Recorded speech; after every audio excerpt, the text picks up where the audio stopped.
What's happening, beautiful people? My name is Dirty Mike and welcome back to The Journey, where I'm building different squads and we're progressing through divisional matches, getting involved in tournaments, and as always, I'm dropping feedback on which players overachieve, potential beast players, and then other guys that, they kind of dropped the ball.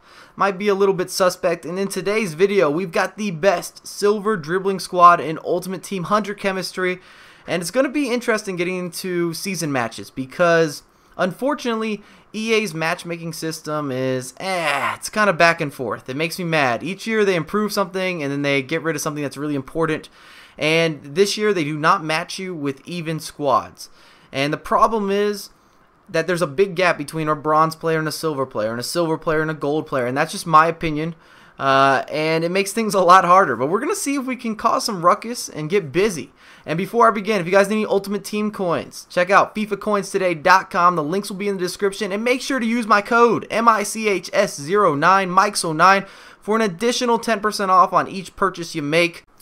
As we get into match numero uno, we concede almost immediately. We're off to a bad start, and that's what I was talking about with silver teams kind of being unpredictable, especially with those goalkeepers. I don't know what's going in, what's going to be blocked, and they're just not very consistent. It leads for some trouble, and I've been getting some questions lately on Twitter, on Facebook, even on some of the YouTube comments about possibly building a true Road to Glory series where I'm using beast squads that are developed and made to win matches, like wager teams, or doing some live commentary stuff.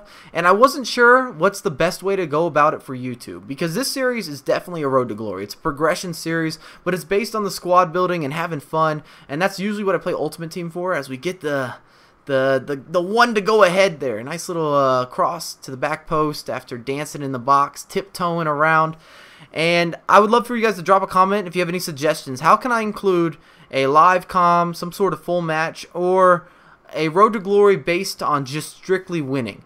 Because I definitely have certain squads I use for wagers and playing for things in Ultimate Team, but the majority of videos I make for YouTube, on this account especially, is always designed for fun teams, like the best dribbling silver squad, or the tallest team, or maybe a squad full of guys that look funny. Whatever it may be, as we get into match number 2. He's got Neuer in goal. I think he had the Royce, Aubameyang, and Lewandowski trio, which you know that's going to cause a lot of problems.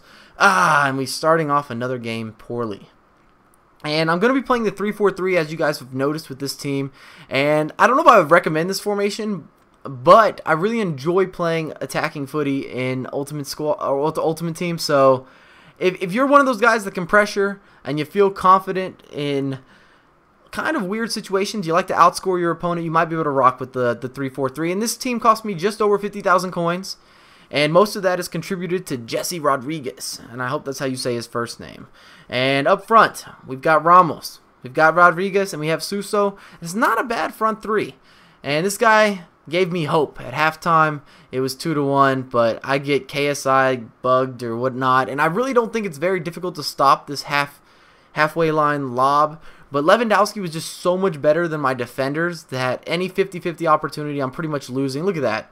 That should be a save every day of the week. He opens up his body, the keeper can see where it's coming from, and he just never has a chance. Silver goalkeepers. These guys, they make me so angry. We get a little bit of a consolation effort here. We pop it in. I thought that I might be able to get a chance to actually make a crazy comeback. You never know. You never know when you're playing Ultimate Team, and that's something that I love. And I think that Rodriguez is actually worth the coins. I think he's about 45,000 coins in that range, and I love him. He's a super silver. I think my man Fuji says Supreme Silvers. I would put him as a Supreme Silver. I don't want to bop his swag or anything. That's why I'm giving him credit. But in the midfield, we've got Diego in the left mid position, Brahimi and El Arabi in the center mid spots. And both of them are naturally center attacking mids. I think El Arabi is actually a striker or center forward. As we go into match number 3, and every squad that I'm going to face, I'm pretty much expecting to go against the normal. We miss an easy chip, which is strong goal teams. It's just not that expensive to build them. And as I was stating at the very beginning of the video, the matchmaking system doesn't, ooh, we're getting freaky down the sideline. The matchmaking system doesn't allow for bronze or silver squads to be made and then get involved in divisional matches. You got to go into single matches, and I just didn't feel like doing that. I want to go ahead. It's time for us to start working into that Division 1. I want to get out more episodes of this series. Ooh, I know you guys want the gameplay.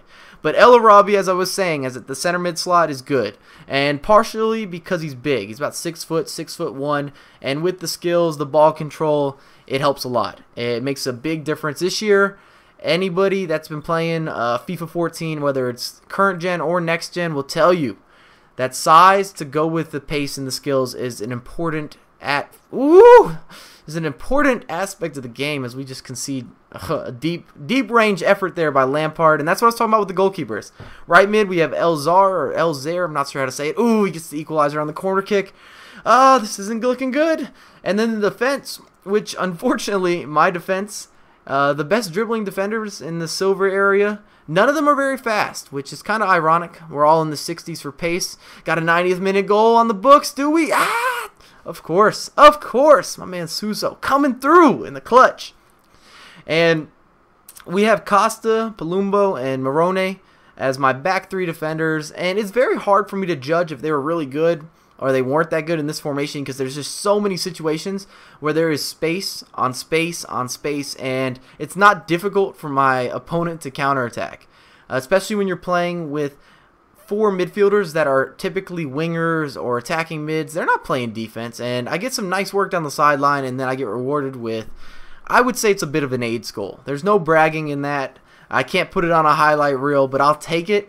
I'll take the tap in. He rolled on the ground and it just went my way. Look at the counterattacking build-up. This is something that I've been so impressed with on next gen, is the build-up play or the quick counters. The way your team supports you is just beautiful. And we get another corner kick. And I was really impressed with this squad, even though most of them are extremely small. I mean, the defense is okay size, but everywhere else, these guys are small and they're not physical. And I was winning a lot of headers. I was able to pinpoint some crosses, and these guys finished. They put it in the back of the net, and anyone will tell you that has been playing FIFA 14 on the next gen, crossing and scoring headers has definitely got a lot harder, which is good. I hated how noob friendly it was on the current gen, and I've liked all my first impressions pretty much with the new game has been money. Ooh, little body feint, taps it into the corner. And then we have Bardi in goal, which on stats, he looks good, but performance-wise, I would say very average, subpar. I haven't used a ton of silver goalkeepers, but I really haven't had very many good experiences with them, so that might lead into it. But we went 3-1, so not too shabby with an all-silver squad. And if you guys enjoyed the video, drop a thumbs up, subscribe to my channel, follow me on Twitter at MikeSo9USA. I got a lot more content coming for you ASAP.